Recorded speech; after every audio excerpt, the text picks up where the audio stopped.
खुशामदीद।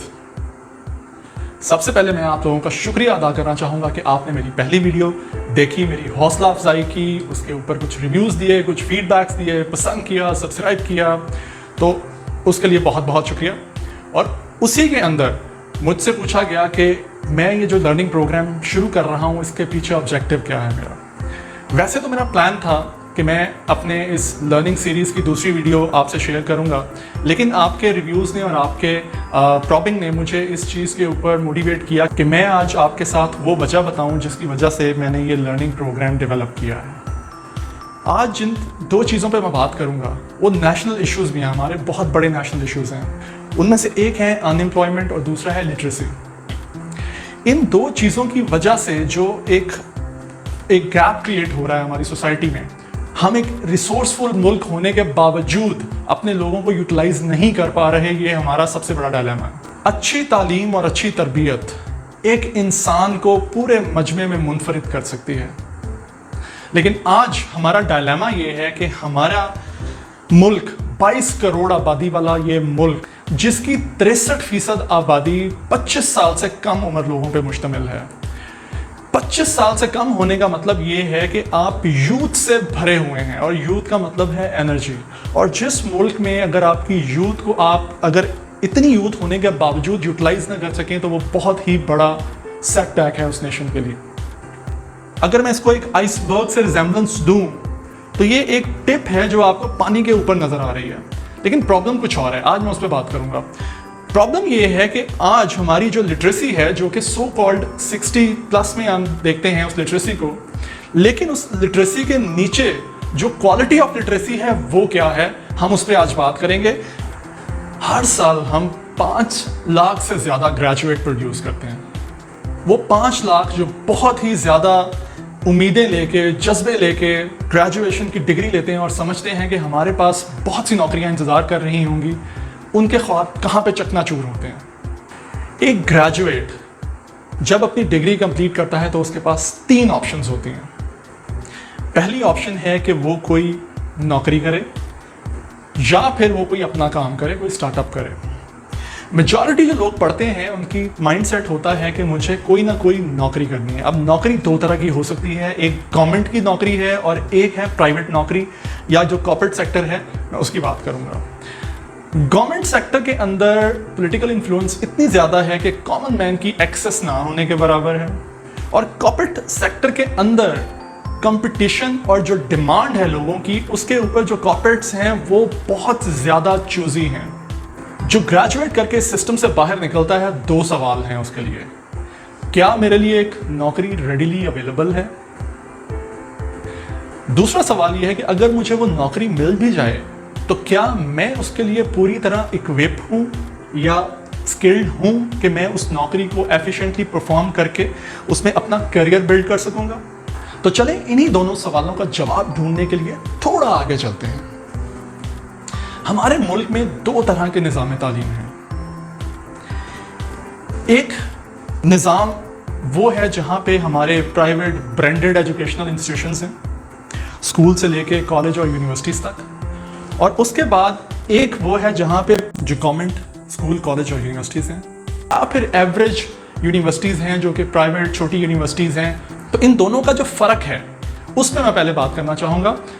हमारी एक ब्रीड है, वो ब्रीड वो है जो कि इन ब्रांडेड जो स्कूल सिस्टम है और उसके बाद कॉलेज या यूनिवर्सिटीज़ में जाते हैं, ये वो जगह हैं या ये वो इंस्टीट्यूट्स हैं जो पीपल डेवलपमेंट, उनकी ग्रूमिंग के ऊपर, उनकी कॉन्फिडेंस बिल्डिंग के ऊपर काम करते हैं, क्योंकि इनके मॉडल किसी हद तक जो बाहर के जदीद पढ़ाई के तरीके हैं उन पे फोकस करते हैं। तो इसकी वजह से वहाँ पे जो एक इंडिविजुअल है उसकी ग्रूमिंग बहुत डिफरेंट है। जो कॉर्पोरेट वर्ल्ड है प्रेफर करते हैं कि उन लोगों को चुना जाए।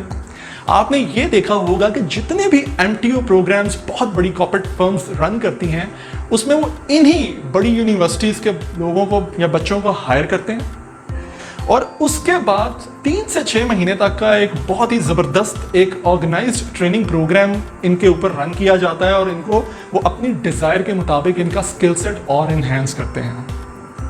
चलिए थोड़ा मैं आपको इस बोर्ड पे आज दिखाऊंगा कि पैरेलल 2 सिस्टम्स रन हो रहे हैं, फ़र्क कहाँ पे है कि कॉर्पोरेट वर्ल्ड्स को जो स्किल्स चाहिए वो इन इदारों में कैसे डेवलप हो रहे हैं। Interpersonal skills, communication skills, etiquettes, public speaking, problem solving ability, इनके ऊपर ये इदारे कैसा काम कर रहे हैं। अगर आप देखेंगे कि यहाँ पे जो प्राइवेट साइड है इसके ऊपर आपको सारे यस मिलेंगे, और मेजॉरिटी हम जब देख रहे हैं अपना जो दूसरा स्कूलिंग सिस्टम है, जिस बल्क ऑफ स्टूडेंट्स जहाँ पे जा रहे हैं, वहाँ पे हाल कुछ इस तरह का है। अब चूंकि कॉर्पोरेट सेक्टर इन क्वालिटीज को प्रेफर करता है, पहली चॉइस होती है वो यही लोग होते हैं। अब चूंकि इन लोगों के ऊपर कॉर्पोरेट जो पूरी की पूरी जो कॉर्पोरेट वर्ल्ड है उनका फोकस सेट हो गया, उन्होंने एक लेंस ऐसा लगा लिया कि उनको अब यही इंडिविजुअल चाहिए। तो जब वो दूसरे स्कूल सिस्टम का कोई इंडिविजुअल जब उसको इवैल्यूएट करते हैं तो वो उनके मयार पे ज़्यादातर पूरा नहीं होता था। मैं ये नहीं कह रहा कि इस सिस्टम के अंदर सारे के सारे बुरी क्वालिटी प्रोड्यूस होती है, जिन लोगों के अंदर खुद कन्विक्शन होती है, पढ़ने का शौक होता है, वो ज़रूर इसमें से ऊपर आते हैं, और वो लेकिन गिनती के एक बड़ी कम परसेंटेज है। और अगर मैं उस आपकी जो ब्रांडेड स्कूल सिस्टम है या ब्रांडेड यूनिवर्सिटीज़ हैं, इसमें से जिनमें ग्रेजुएट्स की जो बात कर रहा हूँ, जो कॉर्पोरेट की हाई डिमांड पे होते हैं, वो आपकी पूरी जितने लोग ग्रेजुएट कर उसका 0.5% भी नहीं है। उसके अलावा कॉर्पोरेट सेक्टर के अंदर लीन मॉडलिंग बढ़ती जा रही है। उसकी वजह यह है कि ऑटोमेशन आती जा रही है, डिजिटाइजेशन हो रही है बहुत से प्रोसेसेस के अंदर। कॉर्पोरेट वर्ल्ड को आज ऐसा बंदा चाहिए जो 5 बंदों का काम अकेला कर सके। और हमारी जो बल्क में हमारी जो यूथ जो डिग्री लेके जो अवेलेबल है, वो आज उनका जो स्किल सेट उनको जो डेवलप किया जा रहा है एजुकेशनल इंस्टीट्यूट में, वो ऐसा भी नहीं है कि वो 5 मिलके एक बंदे का काम कर सके, जो रिक्वायरमेंट आज हमारे कॉर्पोरेट सेक्टर की है। और ये हमारा बहुत ही बड़ा नेशनल डायलेमा है, जहाँ पे ये अनएम्प्लॉयमेंट का जो जॉइंट है वो बढ़ता जा रहा है। तो प्रॉब्लम ये है कि बहुत से बच्चे डिग्री लेने के बाद या तो अनएम्प्लॉयड हैं या फिर अंडर एम्प्लॉयड हैं। वो ऐसा काम कर रहे हैं जो कि शायद वो एक MBA की डिग्री लेने की बजाय एक इंटरमीडिएट भी हो के शायद उतने पैसे वो कमा सकते थे, लेकिन उनके माँ बाप ने उनके ऊपर पैसा लगाया, एक नॉर्मल यूनिवर्सिटी के अंदर उनको मास्टर्स करवाया, 16-18 साल की एजुकेशन दिलवाई, और उसके बाद अब वो फ्रस्ट्रेशन का लेवल बढ़ रहा है कि यार नौकरी नहीं है उनके मयार की। जैसा कि मैंने कहा कि जो आपके टॉप प्राइवेट एजुकेशन सिस्टम है, वहाँ पे एक नज़र डालते हैं कि वहाँ पे जो एक इंडिविजुअल जाता है उसका पूरे का पूरा जो पढ़ाई का लाइफ साइकिल है, उसका थोड़ा सा फाइनेंशियल मॉडल मैं दिखाना चाह रहा हूँ आपको। एक बच्चा जो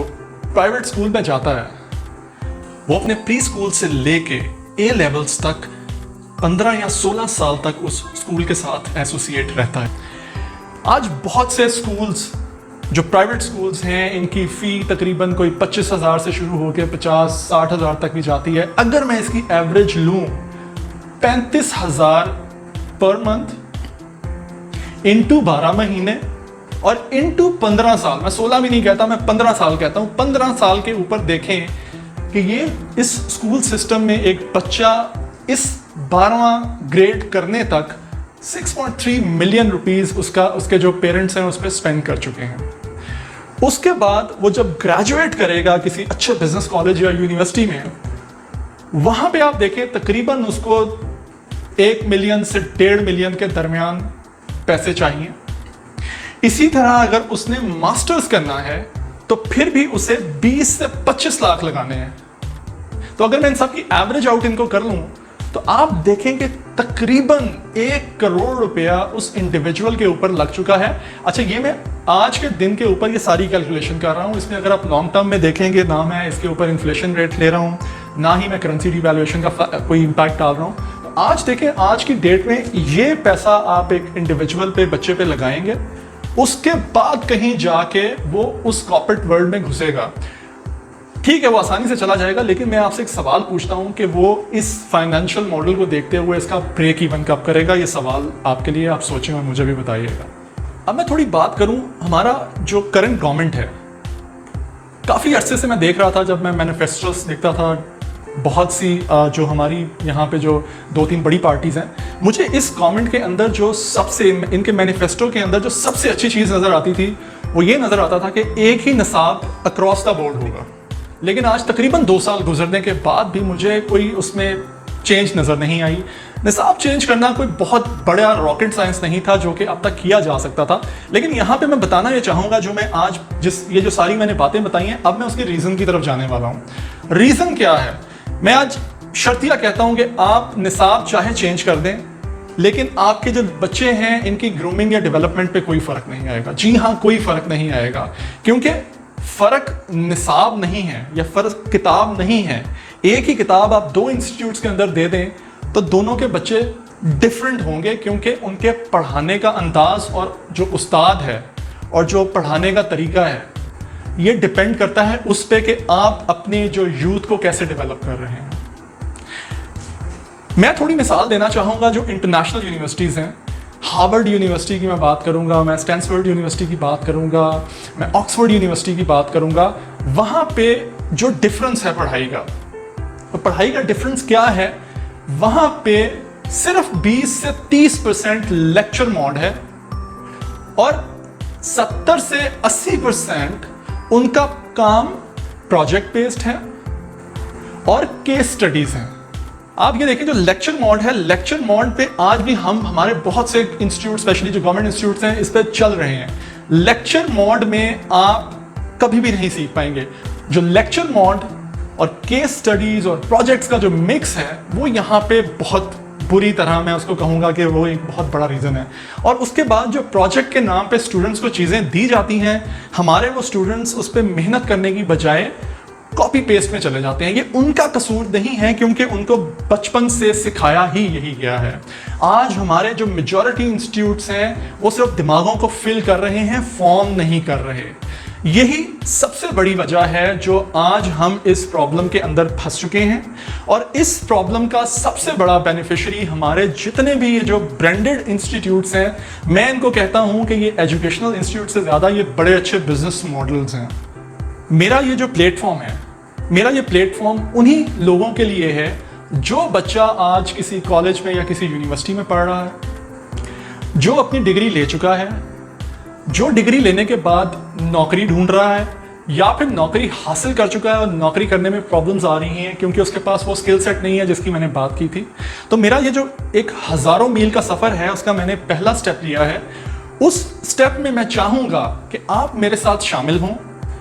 चला तो मैं अकेला हूँ, मैं चाहता हूँ कि एक पूरा कारवां हो। तैयार हूँ आपको हर तरह की वो चीज़ बताने के लिए जो आपको कॉर्पोरेट सेक्टर में हेल्प करेगी।